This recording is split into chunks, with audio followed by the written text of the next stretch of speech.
Today on X-Play, bunnies who kill in Bloody Roar 4. This can't be good for your back. It's Fatal Frame 2. And we've got Buffy. Oh, monkey poop. Well, I'm excited about this monkey poop. Get your butt down here now! It's game time.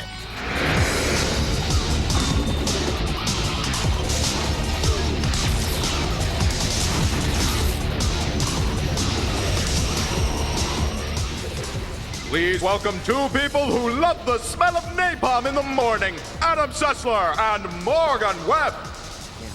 It smells like butter.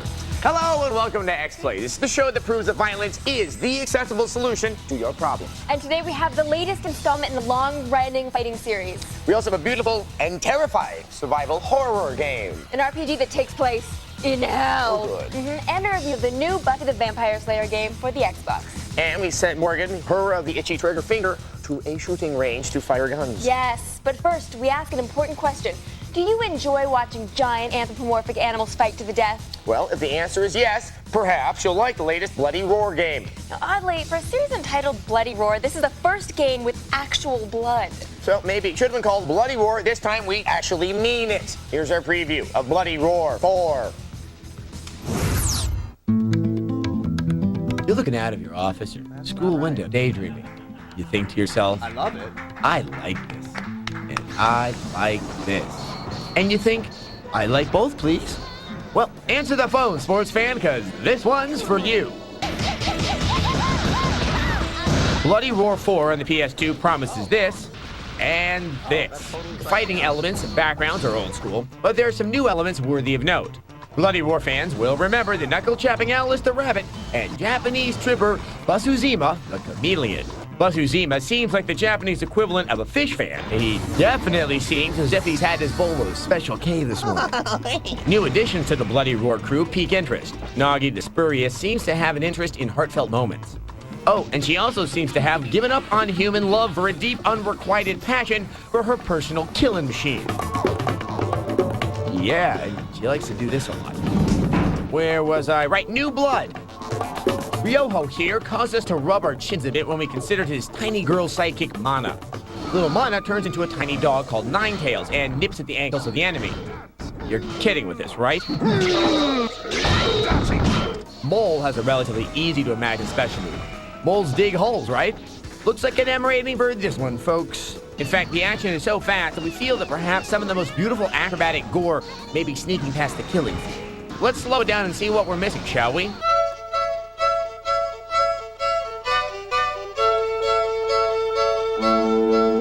You'll use punch, kick, and guard combos along with the ever-loving boredom breaking beast button. This allows your bestial nature to come to the table with gaseous bad manners. While fighting with the fury of a James Brown closing number, notice the copious amounts of blood as, at long last, an addition to gameplay. I mean, it is called Bloody Roar for Satan's sake. Buckets, rivers, reservoirs, Tarantino-sized amounts of the crimson fluid of life and death. We like the early look at this one, kids. But our blade will indeed be thirsty when Bloody Roar 4 hits the floor this November, and we're able to cut into the final release. Till then, Eureka. Fighting games never get tired of the face humping, do they? No, it's a perennial move. Now, Bloody Roar 4 will also have a career mode where you create your own character and you customize their DNA. See, now I do love the games where you get to, violate the laws of nature, like most games. And onto a strategy RPG. It's going to appeal to a very specific audience, which is going to be people who love strategy RPGs. So it's not me. Anyway, here's a review of Disgaea, which sounds like a skin disease. Yeah, you have Disgaea. King Krijevskoi, the mighty ruler of the Netherworld. One look at these not-too-fancy history lessons might have you saying, to hell with this game. And, well, in a way, that's appropriate. Disgaea, Hour of Darkness, unfolds in the proverbial Inferno, or at least it's a cutesy Japanese version of the Inferno. It's hell, with little penguins. And while it won't top the sales charts, it's a fantastic game for strategy veterans and newcomers alike. Prince, wake up. This is Laharl, the cranky demon prince of the Netherworld. It would seem that a routine nap turned into a 2-year hibernation, during which his father died and every 2-bit demon this side of the river Styx is making a play for his kingdom. Since you're playing as Laharl, it falls on you to regain the otherworldly throne. Yep, that throne right there. If I were you, I'd have beat them all the way to death. And you'll be needing a nice dark sense of humor too. Damn it! I take it back! I'm gonna beat them all the way to death! While the story and characters are original and charming, the gameplay is Disgaea's strongest feature. Come forth, demon penguin hordes. Get your butts out here now! In addition to over 150 character and monster classes to choose from, there are tons of ways to customize your demon army and equipment. Disgaea's got a great system, Here I come! and it allows you complete control over your character's destinies and skills. The game truly provides a deep, satisfying strategy experience. It's got a daunting variety of strategy to pick up, but it never becomes too overwhelming, and it's up to you how much you want to get into it. On the downside, it's hard to ignore the fact that Disgaea isn't an attractive game. While the character designs are lovely and the attacks suitably over the top, Here I come! it's hard getting around the fact that the game looks horribly dated. Frankly, it's very 1997 up in here, boys. Still, Disgaea's loose, unorthodox gameplay and tongue-in-cheek attitude work great. See? They're loyal. The game should be fun for those who typically don't enjoy these kind of games. Plus, visual shortcomings aside, Disgaea Hour of Darkness is an intelligent, charming, and most importantly, fun game that any RPG fan should pick up. Hal, let's get nuts and give it a 4 out of 5 anyway. I thought you might like that. Do the Linux people know hell is populated with adorable little penguins? I don't know, but she shotgunned one. That I was like cute. that. It was That was good. good. Well, we'll be back with survival horror. Coming up. Are children supposed to be this creepy? It's Fatal Frame 2. They're here! It's Adam Sessler and Morgan Webb. We're here. Welcome back to X-Play, and we have a new survival horror game from Tecmo. Now, this is the sequel to Fatal Frame. That was a game that came out last year to great critical acclaim, and then no one in the U.S. bought it. Right. Now, the sequel reminds us of The Ring, which is the American version of the Japanese film Ringu. So maybe we'll finally get the respect it deserves. Here's our preview of Fatal Frame 2.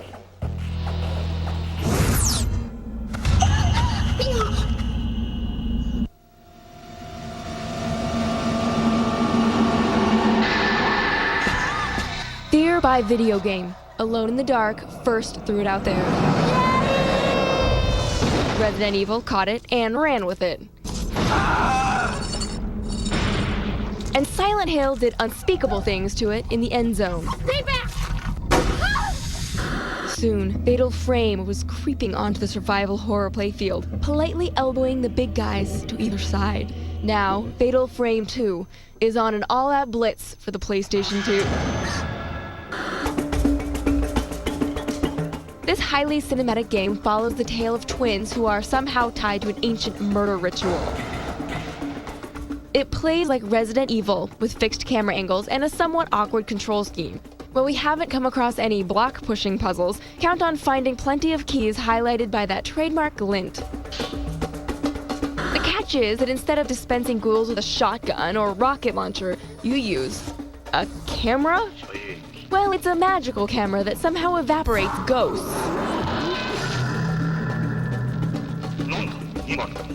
While it's possible to play the game entirely from the first or third person viewpoints, the player has to be ready to switch from one to the other. The game switches when something bad starts happening. This is the video game equivalent of Dreams, where you're desperately fumbling to get the right key into your front door, and something awful is shrieking up the walk just behind you. But of course, that means allowing it to get that close in the first place, which can also be dangerous and a little freaky. Nice makeup. The camera can even be upgraded with new lenses for those stubborn poltergeists. How you like that, you ghoul? One thing you can count on is this game being scary. Rumor has it, gamers will die just moments after viewing the following footage.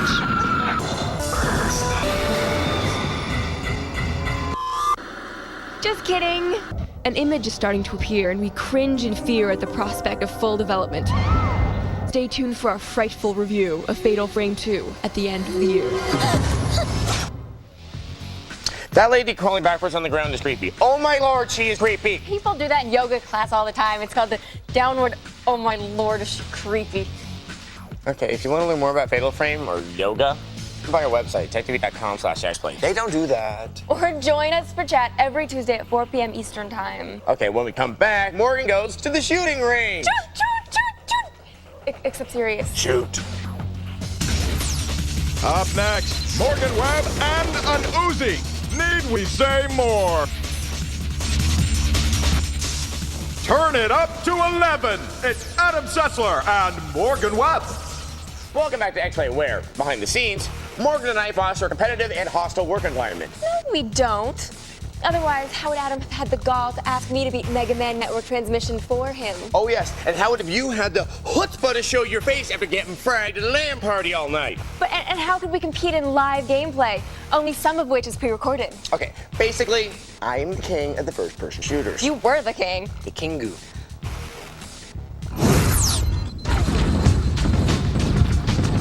Running run. Game over. Ah, another cakewalk for the Cess man. Meh. I'm so tired of losing at Halo. Well, maybe spend less time playing your RPGs and actually spend some time with this game. You get better.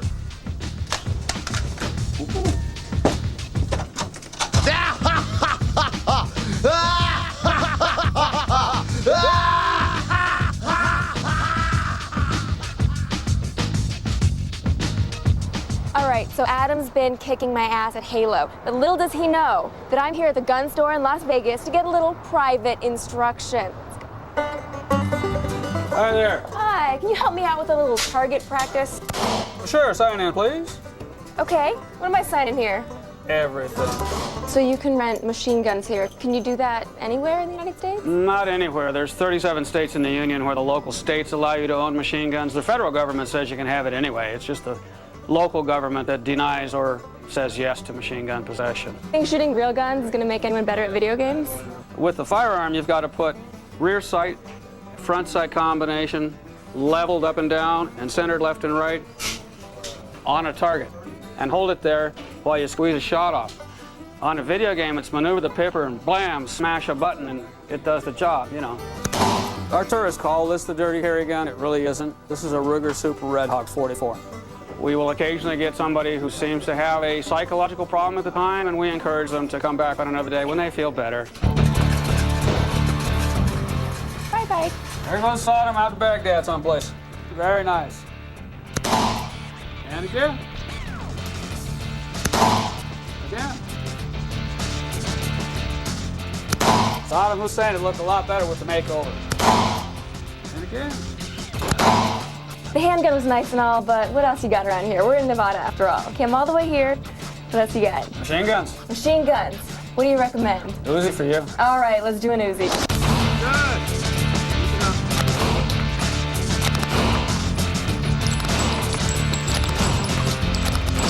You can't rent a gun here and take it off the premises to say, you know, San Francisco. It ain't like the county library, okay? I'll take the gun. Saddam Hussein is pretty well ventilated. I think I took care of that problem. Okay.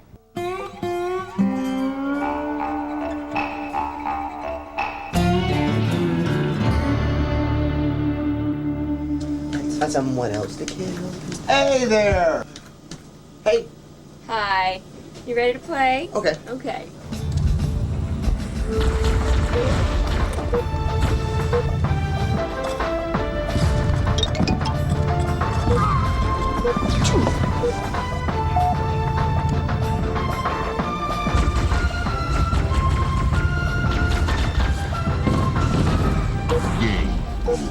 I cannot believe you just beat me.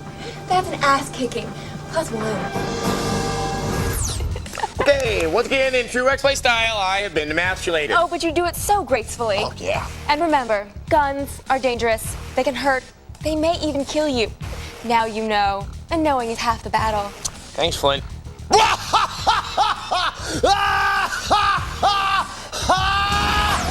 Coming up, a new Buffy the Vampire Slayer game. Gods help you all.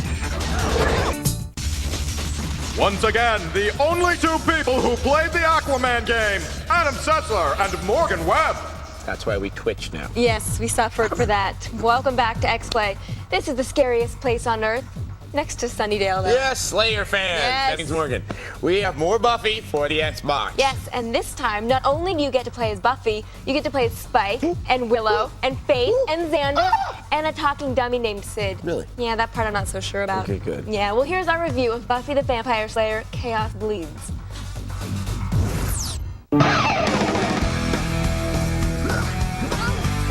Hey, look, you guys. It's Buffy the Vampire Slayer. Who the hell is that? She looks animatronic. The show may have gone the way of syndication, but the adventures of everyone's favorite Slayer live on. Buffy the Vampire Slayer: Chaos Bleeds takes place somewhere in the 5th season, and once again, the undead are trying to get a foothold in the land of the living. Oh, monkey poop. The major enhancement in this latest adventure is the ability to play as the rest of the Scooby Gang. Playable in their own specific missions are Faith, Spike, Sid the Dummy, Xander, and Willow. See, once I would have been scared of you, and maybe a little turned on. Plus, there are vomiting zombies. God help you all. The focus is still on Buffy, but the variety of other characters add an extra layer of interest to the otherwise uninspired gameplay. Much like the original, the point of Chaos Bleeds is the slaying. Spike, Buffy, Xander, and Faith are all brawlers, but Willow, who relies on button combo spells instead of fisticuffs, is, by far, the most unusual aspect of the game. Cool! Now I can be Nurse Willow. Tara's gonna love this. The rest of the game is the usual array of lame puzzle solving, locked doors, Not gonna happen. escort missions, and bad camera angles. That vampire made out with Buffy till she died. Apparently using the same engine as the first game, Buffy is noticeably less impressive this time around. I often had a hard time distinguishing Buffy from the undead she's supposed to slay. What the hell is this thing? The best feature is the inclusion of multiplayer games. Up to 4 players can compete with each other in different challenges, using 24 unlockable characters. Games involve players fighting monsters and each other, or capturing bunnies for points. Yes, I said bunnies. Also on board are unlockable photos and interviews with the cast. Though this one should have stayed in the vault. Die-hard Buffy fans will certainly want to check out Chaos Bleeds. It's exactly what you'd expect in a licensed third-person action adventure. And that's really the problem. A fuse box, but no fuse. The overall effect is that Buffy the Vampire Slayer: Chaos Bleeds feels like the developers put in the least amount of work to make a game that follows the mold of countless other similar games. We give Buffy the Vampire Slayer: Chaos Bleeds a bloodless 2 out of 5.